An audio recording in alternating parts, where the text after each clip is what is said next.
보통 병원에서는 허리에 주사만 놓고 그만둡니다. 그러면 다리까지 좋아집니다. 하지만 처음에는 조금 들어요. 그러나 날이 갈수록 점점 더 심해지는 다리의 통증은 절대 잡히지를 않아요.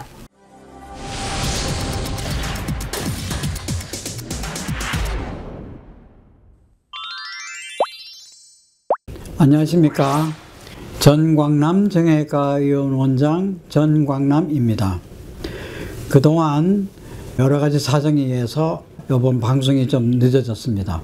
오늘의 주제는 덩어리를 깨는 방법에 대해서 말씀드리고자 하는데, 여러분은 다 듣고 나면 실망하실 겁니다. 그 이유는 덩어리를 깨는 것이 그리 쉽지가 않습니다. 덩어리를 깨는 방법을 말씀드리기 전에 덩어리가 뭔가 이거부터 우선 알아야 됩니다.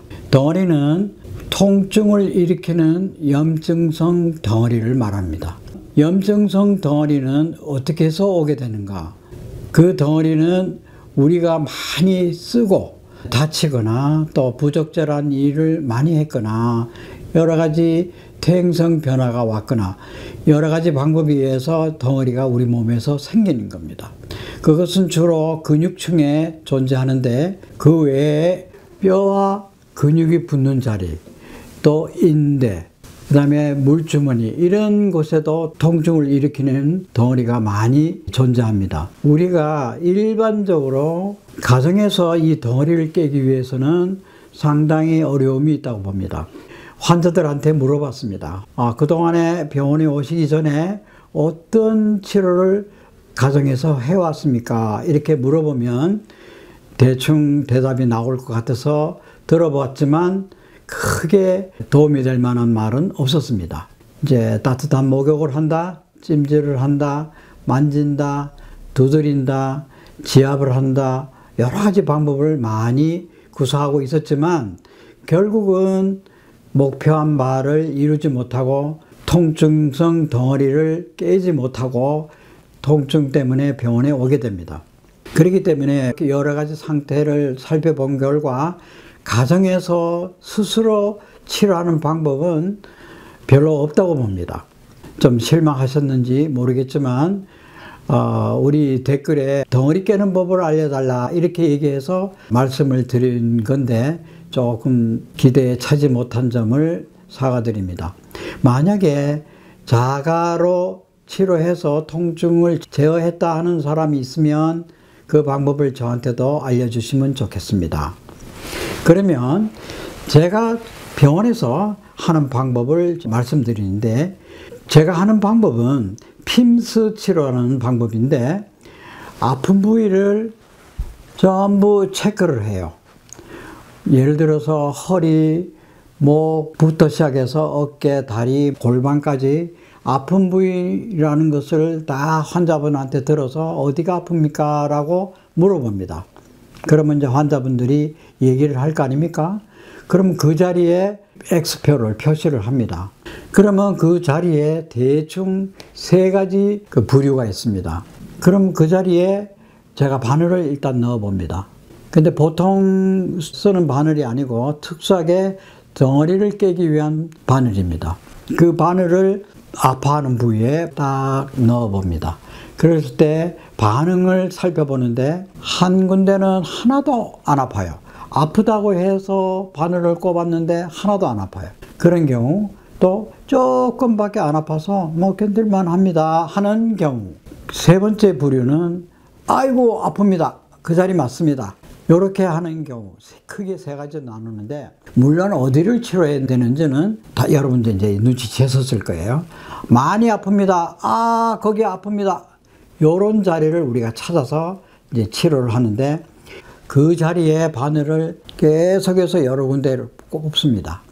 그렇게 해가지고 그 덩어리가 깨지면 바늘에 전해져 오는 느낌이 맨 처음에는 뻑뻑하면서 딱딱하던 것이 물렁물렁해지는 것을 느낍니다. 그러면 거기에다가 이제 바늘을 넣어주고 그 위에 빼고 그 자리에 또 주사도 같이 넣어서 이 통증을 치유하는 겁니다. 이것을 우리는 핌스 치료라고 부릅니다. 가령 예를 들어서 덩어리가 많이 생기는 부위일수록 딱딱한 덩어리가 많습니다.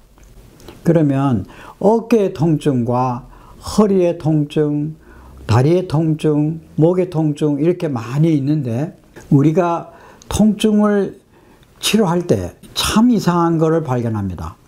어깨 아플 때는 어깨를 치료해요. 근데 목은 안 해요. 반대로 허리에서 다리까지 쫙 저리고 아프고 막 그러는데 여기는 허리만 치료해요. 다리는 치료 안 하고. 그것이 무엇이 잘못된 건지 이제 여러분도 이해하셔야 됩니다. 그러면 허리를 치료하고 다리도 치료해야 되고 목도 치료하고 어깨도 치료하고 이렇게 치료해야 됩니다. 그래야만 우리가 속의 목적을 달성하는데 가령 어깨가 아픈데 목이 안 좋아서 목도 치료해야 되겠습니다. 이렇게 얘기를 하면 환자분들은 나 목은 괜찮은데요 하고 치료받기를 거부하는 사람들이 꽤 많아요. 그런데 반대로 허리가 아프면서 다리가 땡기고 아파요 하면은 허리 치료합시다 그러면 전부 다 동의를 해요. 이거 참 이상한 일이죠. 근데 그거를 잘 설득해서 같이 치료를 해야 돼요. 근본적인 치료가 목하고 허리입니다. 그래서 일단 어깨 아픈 사람은 목을 치료하고 그 다음에 어깨도 치료해야 되는데 목에 바늘 몇 개만 탁탁 꼽았을 때 어깨를 한번 움직여 보세요. 그러면 이거 많이 수월해졌습니다. 이렇게 나옵니다. 그렇기 때문에 어깨 아픈 사람은 반드시 목을 치료해야 한다는 사실을 강조하고 싶습니다. 마찬가지로 허리 아픈데 허리만 치료하지 않고 다리까지 치료해야 됩니다. 보통 일반적으로 하는 치료 방법 중에 허리만 치료를 하는데 저는 허리 치료하면서 허리에 들어있는 척추 레벨에 덩어리가 있습니다. 끈적끈적한 덩어리. 그거를 빨리 치료를 해야 됩니다. 허리에 주사만 놓는 게 아닙니다. 보통 병원에서는 허리에 주사만 놓고 그만둡니다. 그러면 다리까지 좋아집니다. 하지만 처음에는 조금 들어요. 그러나 날이 갈수록 점점 더 심해지는 다리의 통증은 절대 잡히지를 않아요.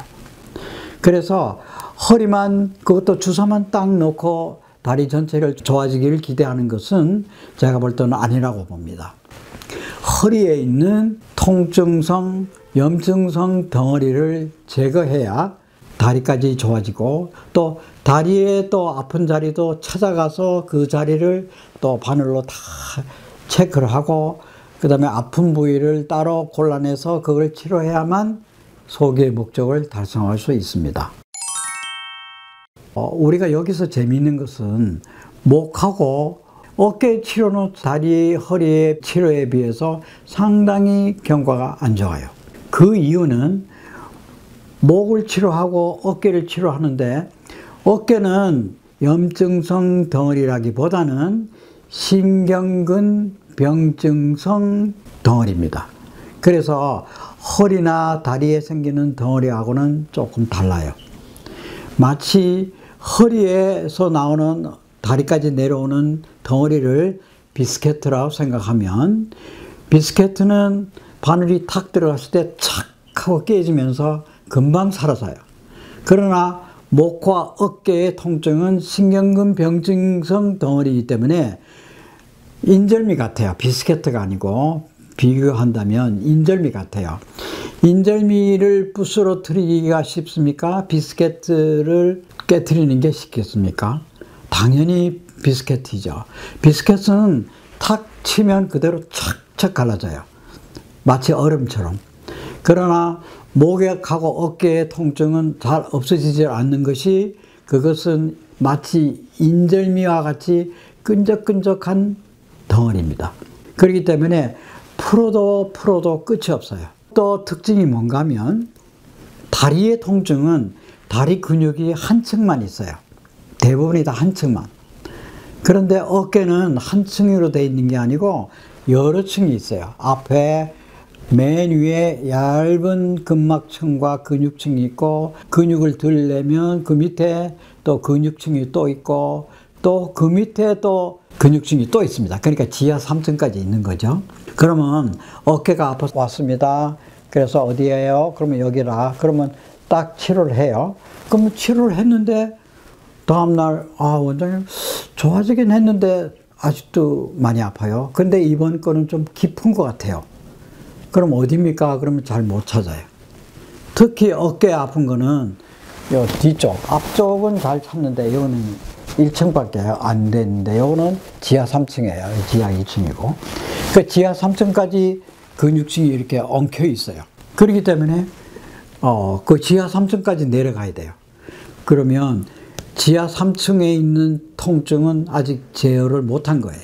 그 지하 2층이나 지하 1층을 치료를 해서 좋아졌지만 지하 3층에 있는 깊숙한 근육은 잡질 못한 거예요. 왜? 아픈 것이 중복되기 때문에 정확한 자리를 잡기가 어려운 거예요. 그래서 그 다음날 와서 아픈 자리를 다시 체크해야 돼요. 그리고 이제 어제는 여기 아팠는데 오늘은 여기 아프지 않나요? 그럼 네, 맞아요. 그런데 상당히 깊이 있기 때문에 보통 눌러갖고는 안 나와요. 아주 깊이 그리고 강하게 눌러줘야 지하 3층의 통증을 우리가 치료할 수가 있어요. 그러면 그것까지 다 치료하면 어깨 통증은 사라지느냐? 그렇지 않아요. 어깨의 통증은 하루 아침에 좋아지는 병이 아니에요. 그래서 한번 치료를 딱 해서 한 일주일 후에 다시 와서 체크했을 때 또 조금씩 나아지고 또 조금씩 나아지고, 그게 인절미처럼 끈적끈적한 덩어리이기 때문에 특성이 그래요. 그리고 또 어깨는 다른 관절하고 좀 달라서 360도 완전히 돌아가는 근육, 일을 많이 하는 근육입니다. 일을 많이 하는 근육은 손상을 많이 받는다, 이거와 같습니다. 특히 연세가 드신 분들은 일을 많이 하고 그 덩어리가 많이 생겨 있는 상태인데, 다리의 염증성 덩어리는 허벅지만 예를 들면 잘해야 8개, 6개 미만입니다. 그러나 어깨 통증은 한 60개가 넘어요. 그렇기 때문에 그 많은 통증을 다 잡아내려면 그만큼 많은 노력이 필요하고 시간도 많이 걸립니다. 근데 보통 우리 사람들은 조금만 쓸만하면 또 그대로 집에서 그냥 지내고 일을 하고 또 하다가 또 아프면 오고 이런 식으로 치료하려고 하는데, 그렇게 해서는 안 되고 스케줄대로 딱 움직여야 돼요. 목 반드시 해야죠. 어깨 앞쪽으로 해야죠. 어깨 옆쪽으로 해야죠. 어깨 뒤쪽으로 해야죠. 이렇게 돌아가면서 아픈 부위를 하나씩 하나씩 체크를 해서 통증을 잡아야만 잡을 수 있는 그런 특징을 갖고 있습니다. 오늘은 덩어리를 깨는 방법을 말씀드렸는데, 일반적으로 자가에서 할 수 있는 것은 어느 정도 한도가 있기 때문에 그거는 더 이상 기대하지 마시고, 제가 하는 방법으로 치료를 해가지고 꾸준히 치료를 해야 됩니다. 그리고 오실 때 아픈 부위를 잘 체크해서, 나는 여기가 아픕니다, 여기가 아픕니다, 뒤쪽이 아픕니다, 최소한도 아픈 부위가 동그라미 안에 있을 정도로 이렇게 체크를 해서 오시면 좋겠습니다. 그리고 아픈 모양도 움직임에 따라서 이렇게 하느냐, 이렇게 했을 때 아픕니다, 이렇게 뒤로 했을 때 아픕니다, 뭐 위로 올렸을 때 아픕니다. 아픈 정도도 다 틀립니다. 그렇기 때문에 오시기 전에 아픈 부위를 잘 체크해서 기왕이면 빠르고 정확한 치료를 받기를 바랍니다. 감사합니다.